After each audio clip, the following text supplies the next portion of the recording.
প্রিয় শিক্ষার্থীবৃন্দ, তোমাদের অনলাইন ক্লাসে সবাইকে শুভেচ্ছা ও স্বাগতম। আমি মোহাম্মদ মমিনুল ইসলাম, প্রভাষক Bangla, Mohammadpur ideal degree college. আমি তোমাদের আজকে বাংলা দ্বিতীয় পত্রের সমাস অধ্যায়ে ক্লাস নেব। তোমরা নিশ্চয়ই অবগত আছো যে আমরা গত ক্লাসে সমাস বিষয়ে কিছু আলোচনা করছি, সেইটার ধারাবাহিকতায় আজকে সমাসের আলোচনা আমরা করব। সমাসটা হলো বাংলা দ্বিতীয় পত্রের ব্যাকরণের একটা অধ্যায়। এটা আমাদের জানা খুব দরকার। এটা জানলে আমরা পরীক্ষায়ও এটা একটা ভালো ফলাফল পাবো এবং শিকার বিষয় এটা আমাদের জানতে হবে। তা আমরা সমাস বিষয়ে পড়া শুরু করার আগে সমাস কি সেটা আমাদের একটু জানা দরকার। সমাস কি? গত ক্লাসেও বলছিলাম সমাস কি, আবার আজকে বলতেছি। সমাস হলো পরস্পর অর্থ সম্বন্ধ যুক্ত দুই বা তার বেশি পদ মিলে এক পদে পরিণত হলে তাকে সমাস বলে। পরস্পর অর্থ সম্বন্ধ যুক্ত দুই বা তার বেশি পদ মিলে এক পদে পরিণত হলে তাকে সমাস বলে। এটা অবশ্যই তোমাদের মনে রাখতে হবে। সমাস যখন আমরা পড়ব তখন সমাস কি এটা আমাদের জানতে হবে। গত ক্লাসে বলছিলাম সমাস প্রধানত 6 প্রকার: দ্বন্দ্ব সমাস, তৎপুরুষ সমাস, অব্যয়ীভাব সমাস, দ্বিগু সমাস, কর্মধারয় সমাস, বহুব্রীহি সমাস। তার মধ্যে আমরা আলোচনা করছিলাম 6 প্রকার সমাসের মধ্যে তৎপুরুষ সমাসটা আমরা আলোচনা করেছিলাম। তৎপুরুষ সমাস এটা আমরা আলোচনা করছিলাম। তৎপুরুষ সমাস কি বা তৎপুরুষ সমাস কাকে বলে? যে সমাসে পূর্বদের অর্থ প্রধান বলে বিবেচিত হয় এবং যে সমাসে পরপদের অর্থ প্রধান বলে বিবেচিত হয় এবং পূর্বপদের বিভক্তি লোপ পায় তাকে তৎপুরুষ সমাস বলে। আবারও বলছি, যে সমাসে পরপদের অর্থ প্রধান বলে বিবেচিত হয় এবং পূর্বপদের বিভক্তি লোপ পায় তাকে তৎপুরুষ সমাস বলে। তৎপুরুষ সমাস সেদিন গত ক্লাসে বলছিলাম, তৎপুরুষ সমাসকে আমরা 9 ভাগে ভাগ করি। 9 ভাগে ভাগ করা যায়। তৎপুরুষ সমাস 9 ভাগে ভাগ করা যায়। কি কি গত ক্লাসে বলছিলাম, আবার আজকে বলতেছি। সেটা হলো দ্বিতীয় তৎপুরুষ সমাস, তৃতীয় তৎপুরুষ সমাস, চতুর্থী তৎপুরুষ সমাস, পঞ্চমী তৎপুরুষ সমাস, ষষ্ঠী তৎপুরুষ সমাস, সপ্তমী তৎপুরুষ সমাস, সপ্তমী তৎপুরুষ সমাস, অলুক তৎপুরুষ সমাস, নয়ু তৎপুরুষ সমাস এবং উপপদ তৎপুরুষ সমাস। তাহলে আমরা তৎপুরুষ সমাসকে 9 ভাগে ভাগ করা যায়, এটা আমরা জানলাম। তো আমরা সেদিন তৎপুরুষ সমাস 9 ভাগের মধ্যে আলোচনা করেছিলাম গত ক্লাসে দ্বিতীয় তৎপুরুষ সমাস, তৃতীয় তৎপুরুষ সমাস, চতুর্থী তৎপুরুষ সমাস। এই 3টে সমাস আমাদের আলোচনা হয়েছে। আজকে আমরা পরের সমাসগুলো আলোচনা করব। তার মধ্যে আমরা দ্বিতীয় তৎপুরুষ সমাসের আলোচনা আমরা আরেকটু করব। দ্বিতীয় তৎপুরুষ সমাসটা আমরা আরেকটু আলোচনা করব। সেটা হলো দ্বিতীয় তৎপুরুষ সমাস। দ্বিতীয় তৎপুরুষ সমাস, তৎপুরুষ সমাস সেদিন আমরা আমি বলেছিলাম যে দ্বিতীয় তৎপুরুষ সমাসের কাকে বলে? সেটা হলো পূর্বপদের দ্বিতীয় বিভক্তি কে রে লোপ পেয়ে যে সমাস হয় সেটা হলো দ্বিতীয় তৎপুরুষ সমাস। কে রে বিভক্তি লোপ পেয়ে যে সমাস হয় সেটা হলো দ্বিতীয় তৎপুরুষ সমাস। তো সেটা বলছিলাম যে বই দেখা, বই পড়া বা রথ দেখা, যেমন রথ দেখা, রথকে দেখা, এটা আমরা সেদিন বলছিলাম। কিন্তু আরেকটা দ্বিতীয় তৎপুরুষ সমাসের আরেকটা নিয়মও আছে বা আলোচনা করার দরকার আছে। সেটা হলো ব্যক্তি অর্থে ব্যক্তি অর্থে, ব্যক্তি অর্থ দ্বিতীয় তৎপুরুষ হয় ব্যক্তি অর্থে। যেমন ব্যক্তি অর্থে কালবাচক পদের সাথে দ্বিতীয় তৎপুরুষ হয়, ব্যক্তি অর্থে কালবাচক পদের সাথে দ্বিতীয় তৎপুরুষ হয়। যেমন আমরা বলি, যেমন চিরকাল ব্যাপী যে সুখী, চিরসুখী। চিরকাল ব্যাপী যে সুখী, চিরসুখী, অর্থাৎ চিরকাল ব্যাপী সে সুখী। চিরকুমারী,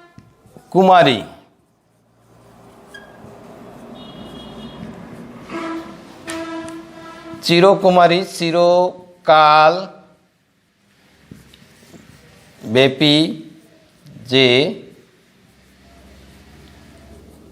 কুমারী, চিরকুমারী, চিরকাল ব্যাপী যে কুমারী, চিরকুমারী। এরকম আরও আছে। যেমন আমরা বলতে পারি চির শত্রু, চিরশত্রু, চিরকাল, চিরকাল ব্যাপী যে শত্রু, চিরশত্রু, চিরকাল ব্যাপী যে শত্রু, সেটা হলো চিরশত্রু, চিরকাল ব্যাপী সে শত্রু। ক্ষণস্থায়ী, ক্ষণকাল ব্যাপী যে স্থায়ী, ক্ষণকাল ব্যাপী যে স্থায়ী, অর্থাৎ দ্বিতীয় তৎপুরুষ সমাসে আমরা ব্যক্তি অর্থ দ্বিতীয় তৎপুরুষ সমাস যে হয় সেটা আমরা জানলাম। অর্থাৎ ব্যক্তি অর্থে কালবাচক পদের সাথে দ্বিতীয় তৎপুরুষ সমাস হয়। তাহলে আমরা দ্বিতীয় জানলাম, ওই দিন আলোচনা, গত ক্লাসে আলোচনা হয়েছে, আমরা তৃতীয় তৎপুরুষ সমাস পূর্ববর্তী তৃতীয় বিভক্তির দ্বারা দিয়ে কর্তৃক লোপ পেয়ে যে সমা বিভক্তি লোপ পেয়ে যে সমাস হয় সেটা হলো তৃতীয় তৎপুরুষ সমাস। যেমন বলছিলাম যে মধু মাখা, মধু দিয়ে মাখা বা মধু দ্বারা মাখা, ঢেকি ছাটা, ঢেকি দ্বারা ছাটা। চতুর্থী তৎপুরুষ সমাস আমরা আলোচনা করছিলাম। চতুর্থী তৎপুরুষ সমাস পূর্ববর্তীর চতুর্থী বিভক্তির জন্য নিমিত্তে কে বিভক্তি লোপ পেয়ে যে সমাস হয় সেটা হলো চতুর্থী তৎপুরুষ সমাস। যেমন বলছিলাম যে হজ যাত্রা, হজের জন্য যাত্রা, বিয়ে পাগল, বিয়ের জন্য পাগল, ডাক মাসুল, ডাকের নিমিত্তে মাসুল।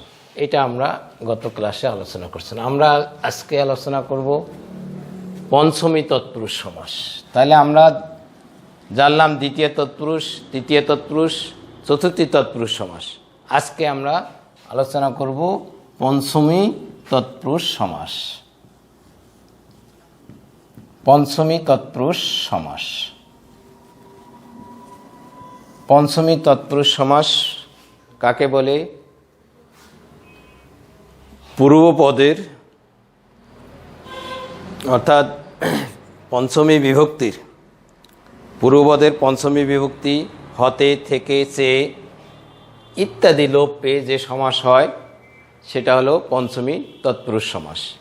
পূর্বপদের পঞ্চমী বিভক্তি হতে, থেকে, চেয়ে ইত্যাদি লোপ পেয়ে যে সমাস হয় সেটা হলো পঞ্চমী তৎপুরুষ সমাস। যেমন হতে, থেকে, চেয়ে এসব কিন্তু পঞ্চমী বিভক্তির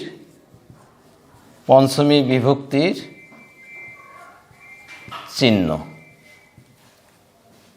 হতে, থেকে, চেয়ে সব হলো পঞ্চমী বিভক্তির চিহ্ন। তাহলে আমরা দেখি, যেমন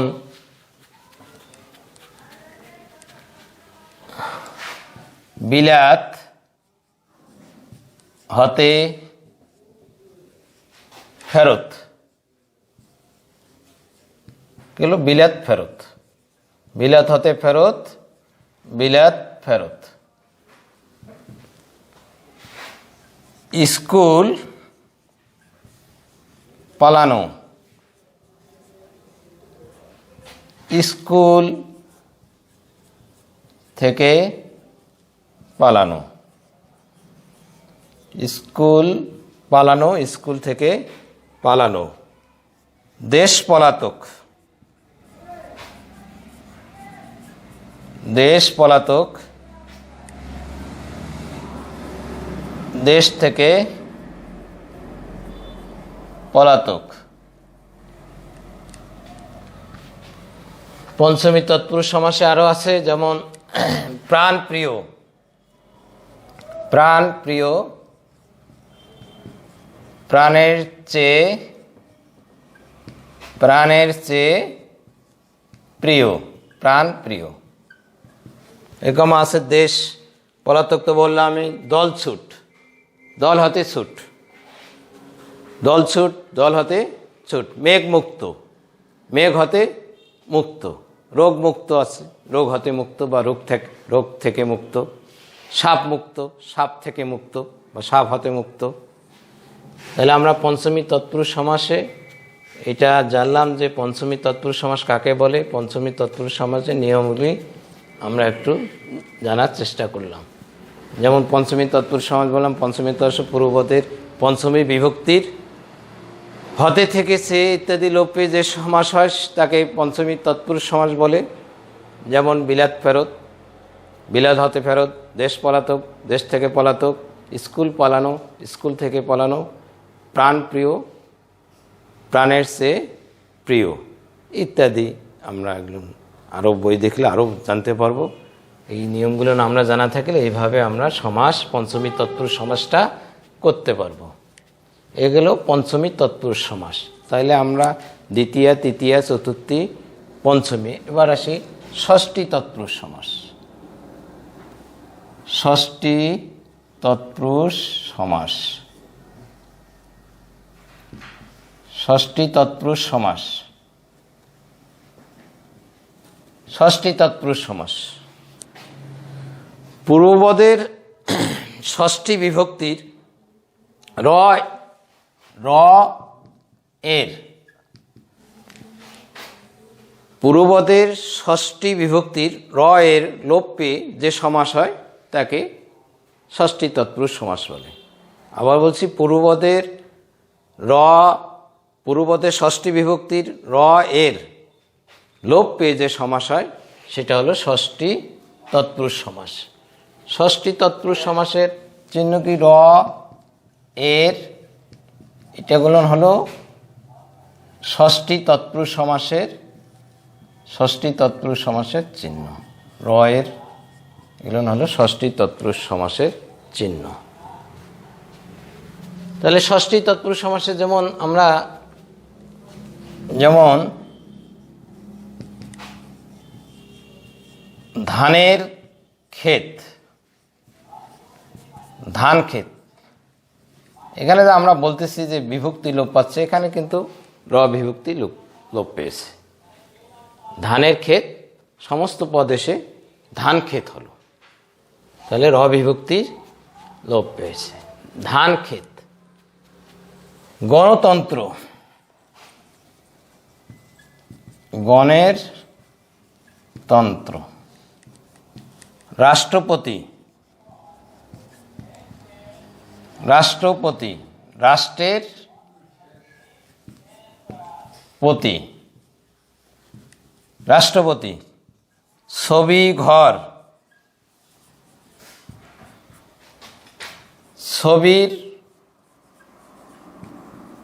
ঘর, ছবি ঘর, ছবির ঘর। চা বাগান, চা বাগান, চা বাগান, চায়ের বাগান।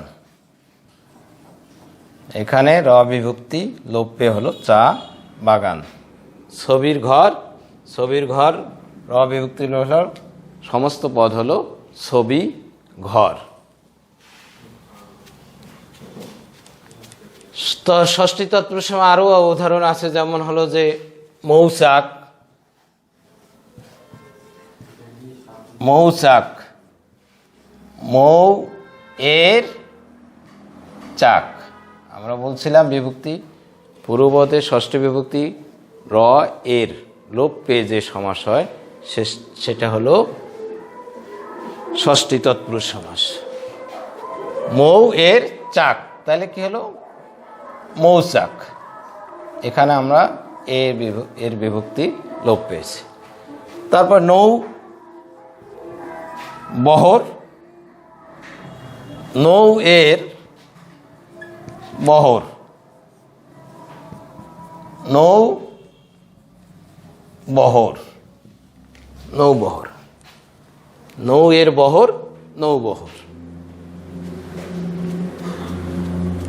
তাহলে ষষ্ঠী তৎপুরুষ সমাসের আমরা এই ধরনগুলো দেখলাম যে পূর্বপদের ষষ্ঠী বিভক্তির র এর বিভক্তি লোপ পেয়ে যে সমাস হয় সেটা হলো ষষ্ঠী তৎপুরুষ সমাস। যেমন ধান ক্ষেত, ধানের ক্ষেত, গণতন্ত্র, গণের তন্ত্র, রাষ্ট্রের প্রতি, রাষ্ট্রপতি, ছবির ঘর, ছবি ঘর, চায়ের বাগান, চা বাগান।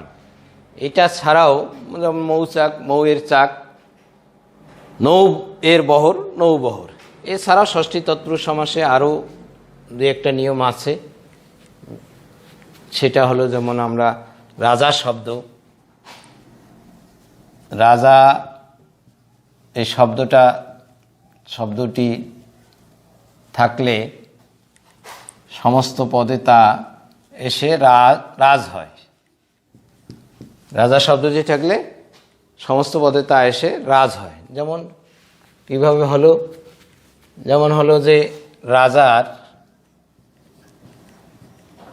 রাজার মুকুট, তাহলে সমস্ত পদ হচ্ছে কি রাজ মুকুট। রাজার পুত্র, তাহলে হলো কি রাজ পুত্র। রাজার কন্যা,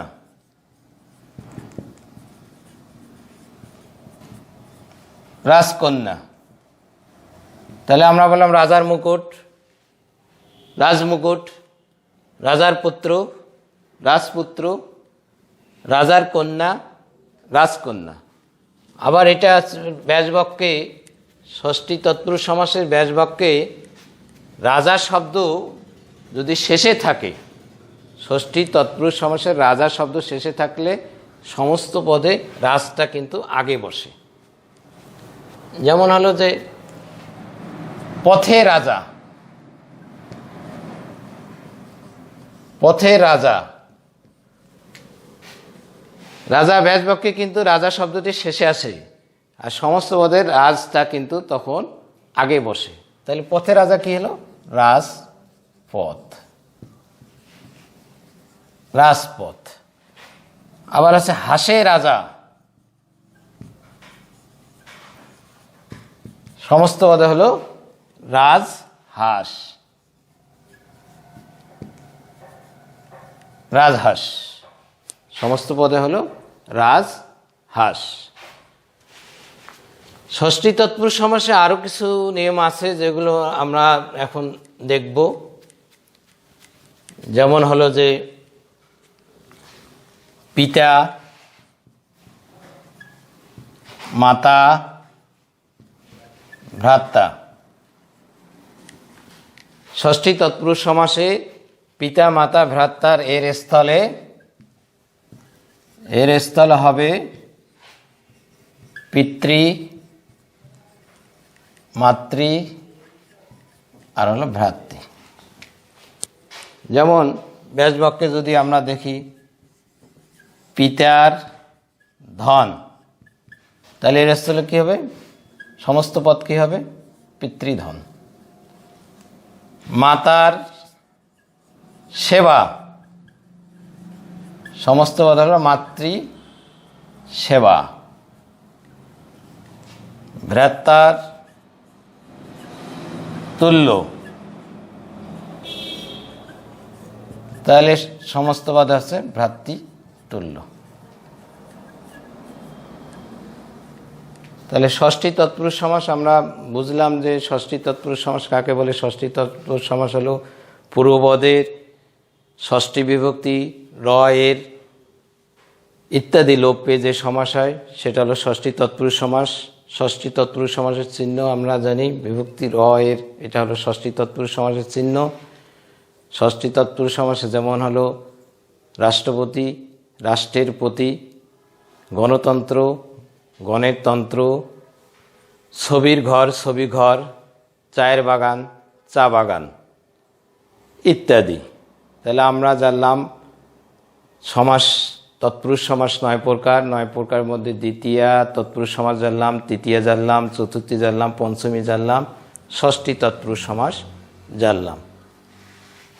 এই মোটামুটি আজকে আমরা আজ 6 অর্থাৎ 9টা যে তৎপুরুষ সমাস আমি বলছিলাম যে তৎপুরুষ সমাস 9 প্রকার, তার মধ্যে আমরা 5 প্রকার সমাস জানলাম। ইনশাআল্লাহ আগামী ক্লাসে বাকি যে 4টা থাকলো, আগামী ক্লাসে আমরা তোমাদের 4টা ক্লাস নিয়ে আলোচনা করব। আর যেগুলো আলোচনা হলো আশা করি তোমরা এগুলো বোঝার এবং শেখার চেষ্টা করবা, এবং সবাই তোমরা ভালো থাকো, সুস্থ থাকো, এই কামনা করে আজকের মতো আমি অনলাইন ক্লাসের ইতি টানছি। ধন্যবাদ সবাইকে।